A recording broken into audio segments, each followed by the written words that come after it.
Do you hear about that object that's hurtling towards Earth?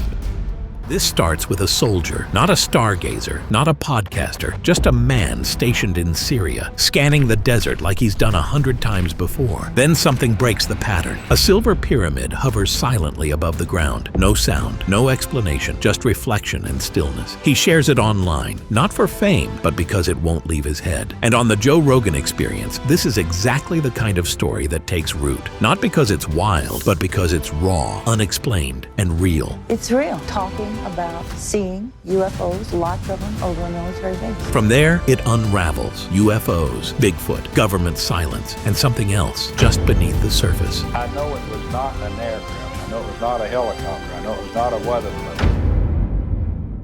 The soldier and the floating pyramid.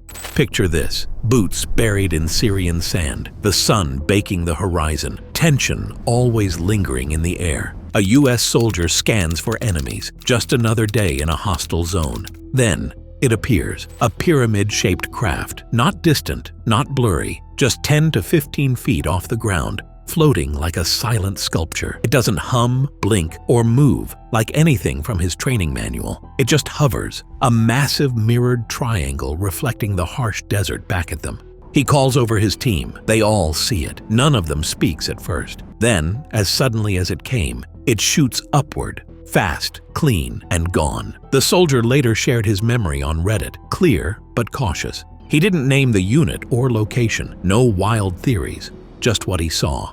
And that makes it harder to ignore. He said it looked like a giant mirror. Something about that stuck with him and sticks with us. This isn't a guy chasing aliens. This is someone who saw something that doesn't make sense. And those are the stories that ripple loudest, especially on JRE. Why desert UFOs hit harder. The desert swallows sound, blurs heat, and hides things in plain sight. In places like Syria, chaos is constant. But even in that chaos, a floating pyramid is a rupture in reality. Soldiers are trained to expect the unexpected: enemy fire, roadside bombs, and sudden movement. But not this. Not a hovering, silent, geometrically perfect object reflecting the world back at them. This wasn't a light in the distance or a strange blip in the sky. It was close, real, and that's what makes it unforgettable. The soldier didn't report noise, vibration, or heat, just stillness, as if the thing didn't belong to the rules of the world around it. Deserts are perfect places for secrets. Endless flatness, sparse population, few witnesses. If someone wanted to test something or hide something, they'd do it out there. Maybe that's why these stories so often begin in the sand. Joe Rogan's had guests break down sightings just like this, emphasizing how war zones, strangely, are where the unexplained likes to show up. Maybe because no one's looking for it, or maybe because they know exactly where to be seen. Edwards Air Force Base and the 1965 lights. Now shift from Syria to California, 1965, Edwards Air Force Base. This place isn't a mystery to the military. It's where cutting-edge tech lives, where jets push the edge of speed, and where secrets don't stay secret for long, unless they're meant to. That year, radar crews caught something bizarre. Clusters of fast-moving lights streaking across the night sky in patterns no aircraft should follow. Not one or two, but sometimes 7, even 12, pulsing and weaving like they were playing with gravity. They scrambled an F-106A to intercept, but the lights simply climbed, vanished. No chase possible. The reports were logged, then buried. For years, silence. When the story finally surfaced, it came with radar records, eyewitness accounts, and a familiar government shrug. Joe Rogan's brought up Edwards more than once on JRE. To him, it's not just a place, it's a breadcrumb, a base connected to Area 51, to Groom Lake, to where the unspoken happens. The 1965 lights didn't fit any known flight profile. Not then, not now. And that's what keeps people like Rogan asking, what flew over that base, and who was flying it?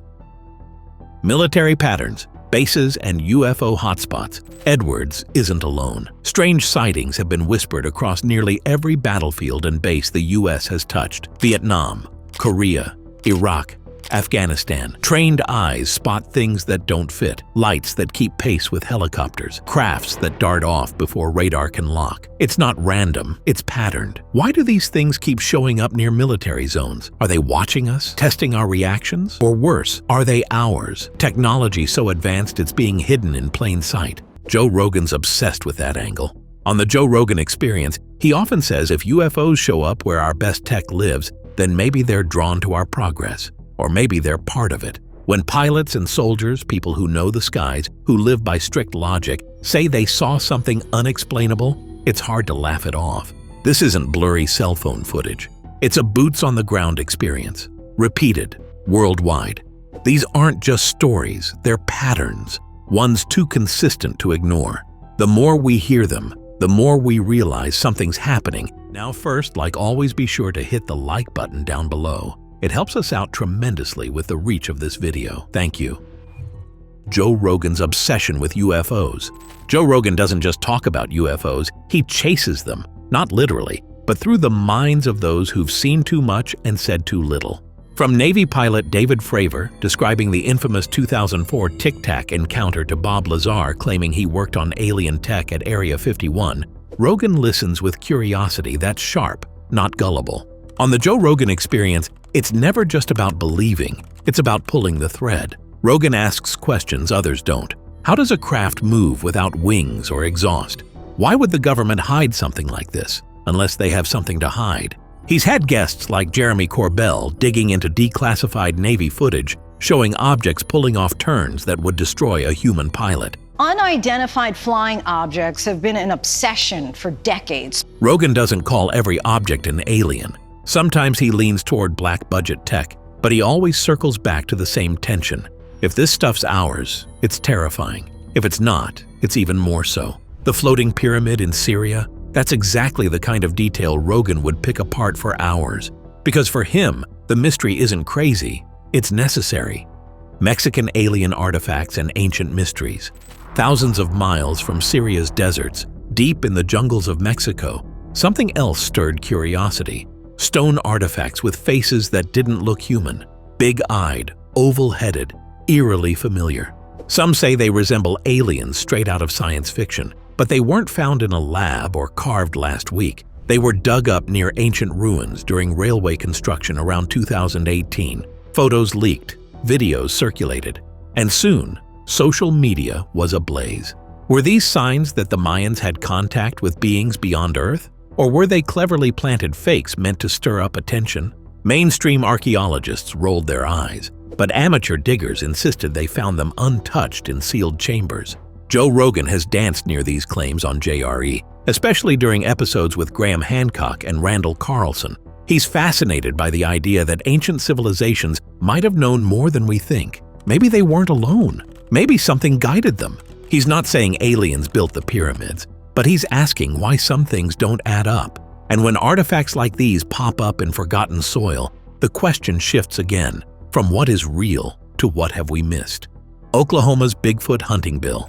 Then there's Oklahoma, 2021, where things got even stranger. A state lawmaker introduced House Bill 1648, pushing for an official Bigfoot hunting season. A mythical ape-like creature that's captured the imagination of many for decades has now become the target of a lawmaker in Oklahoma. Permits, start dates, tags, just like deer hunting. At first, people laughed, but it wasn't a joke. It was real legislation filed in the state assembly. The Oklahoma Wildlife Department distanced itself fast, saying Bigfoot isn't recognized as a species.